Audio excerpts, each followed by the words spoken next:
What's up, ladies and gentlemen, my name's Scyushi, and today we're going to be doing a very quick Dying Light tutorial of how you get into the developer room, which gets you a handful of things. It's going to end up getting you a very weird finger gun that I haven't actually gotten yet, so we're going to be experiencing that today for my very first time. But also, more importantly, you are going to end up getting the charm of Korek, which is going to end up being a charm that you can apply to any weapons that can take mods. And basically what this is going to do is repair a weapon for 500 durability and basically makes every weapon in the game invincible because you can just keep applying this charm over and over and over again. In order to end up accessing the dev room, you're going to have access to the VNC tower, which is the tallest tower in the entire game. There's going to end up being a main quest that will eventually end up taking you up here. It's very iconic. You can't really forget about it.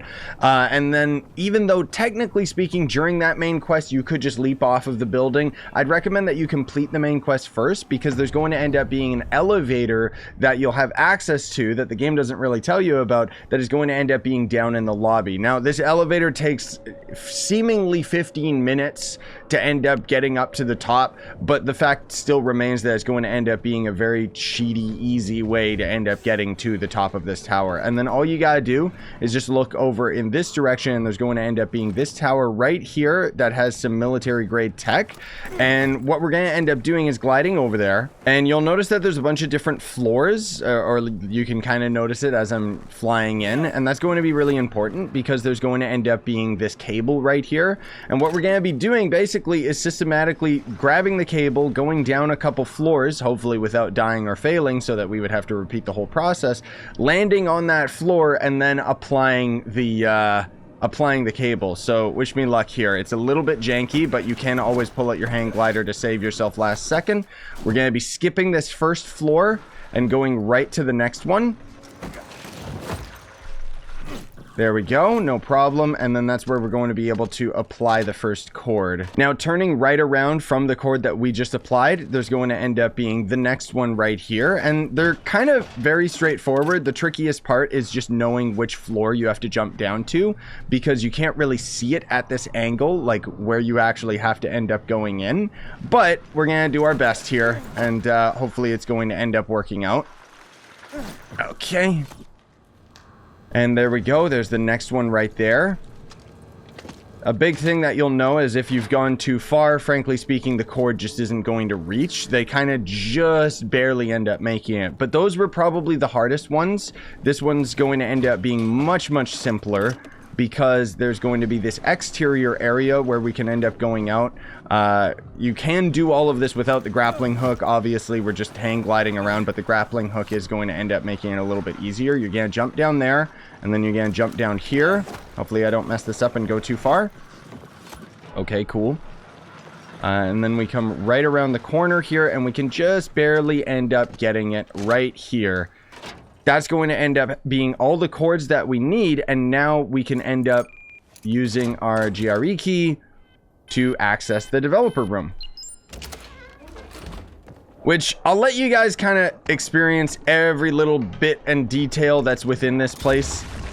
You know, they got lots of little Easter eggs and stuff like that, but most of all, let's talk about how you're going to end up getting Korek. So in order to get Korek, you're going to see that there's 1, 2, 3, 4 different chairs that you're gonna have to sit in every single one of them in no specific order. And once you've sat down in all of them, you're going to end up noticing the spark effect show up kind of a little bit in front of us right here, and hopefully it still pops in even though I already have this charm. Whoa, geez, there we go. That took a little while. So that would be where the charm would end up showing up, and then you could end up grabbing it, which I already have done so. But you don't want to end up leaving this area. You know, there's lots of little nooks and crannies and little fun things that you can end up interacting with. But anyways, the more important thing is going to end up being the finger gun, which I had previously mentioned, which is going to require us to go into the bedroom, and it's pretty tedious because we basically gotta just sit down here for a very, very, very long time. As we're sitting here, a bunch of teddy bears and stuff are going to end up spawning, and then eventually, finally at the end, the Techland logo is going to end up changing. But that's not all, because the first time I came in here with my buddy and we waited for the Techline logo to change and then we just left, not knowing that you have to wait a little bit longer than that to end up having the unique weapon end up spawning. And I can already see the sparks starting to spawn the new weapon in, so we just gotta wait for that, and there we go. Awesome. I'm just so flabbergasted that I ended up missing this when I first came in here with my buddy. But anyways, that's going to end up being the left finger gloVa. So that's going to end up being a new crafting recipe. Let me see. There it is right there. So it's going to end up costing 369 scraps, which the crazy thing is most of the Easter egg weapons seem to cost that to craft. So thankfully I can just barely afford it.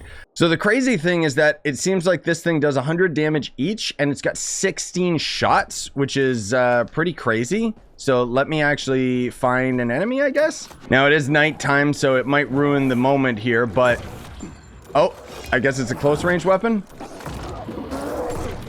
It's kind of working, but it's kind of not. It seems to just push them away. Oh, good lord. Okay, this is getting a little... Okay, this is getting out of control. Bang! Bang! Bang! Bang! Oh, that's beautiful. It's pretty weak.